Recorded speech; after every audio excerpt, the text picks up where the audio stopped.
Miss Crane. Crane? In this video essay, I will look at the character of Norman in Psycho from a trans perspective. Gabriela Colombo Machado discusses the idea that Norman is transgender, or perhaps gender fluid. She says, Norman is never on any side of the gender binaries, but rather inhabits the space between them by alternating between Norman and Mother. She refers to the peephole scene in which, according to her, Norman displays no signs of arousal as he looks at Marion.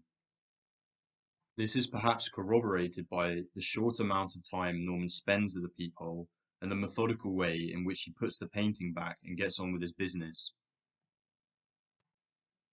However, J. Poole disputes this view.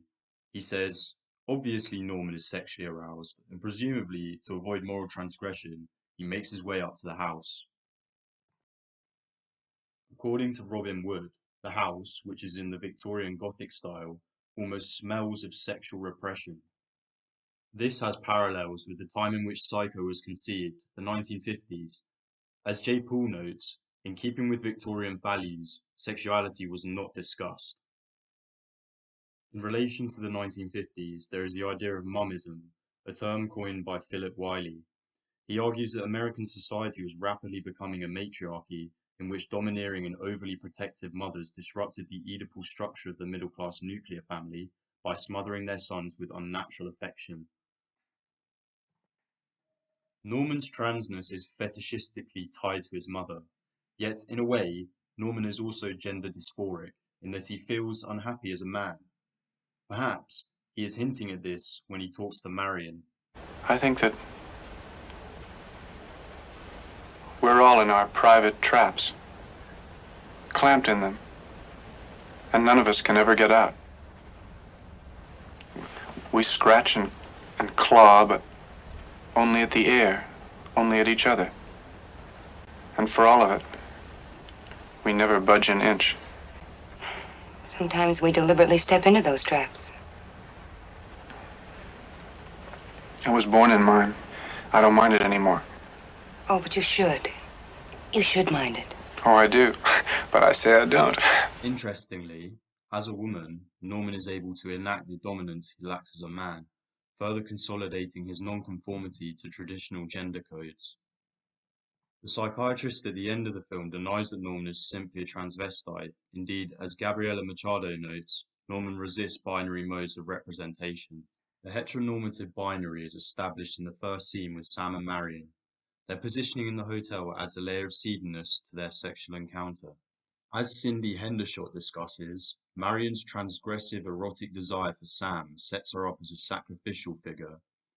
Norman, as a figure who eludes gender norms, perhaps brings heterosexual hypocrisy to account through his murder of Marion. In fact, many critics have interpreted Hitchcock as being sympathetic to Norman. In my view, Marion's existence in the narrative is perhaps representative of Norman's thwarted female identity. In reference to the peephole scene, Machado suggests that Norman could be looking at Marion from a transgender perspective, desiring not her but what she represents, femininity. Up till her death, Marion is paranoid and pursued. Her flight from society brings her into contact with Norman, whose position off the beaten track reflects his isolation from society. Like Marion, Norman is paranoid. When Marion's sister Lila enters the house, home to the secret of Norman's queerness, he becomes extremely distressed and pursues her. Machado argues that Lila is the embodiment of the law, forcing Norman out of his closet and exposing him for his queerness. This contrasts with Alexander Doty's characterization of Lila as a brash, heroic dyke. David Grevin elaborates that Lila must meet her mirror image in the distorted queer image of transvestic Norman. Perhaps then, Marion and Lila function alongside each other as characters to embody two different components of Norman's mind. They negate each other, thereby proving that Norman's transness is condemned to obliteration. On the one hand, as Machado notes, Marion is perhaps representative of the femininity Norman desires. This desire is sexually transgressive and must be eradicated by Mother.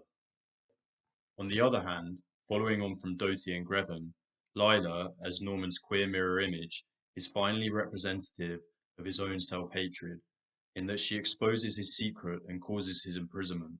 thus enabling the dominant mother identity to take precedence.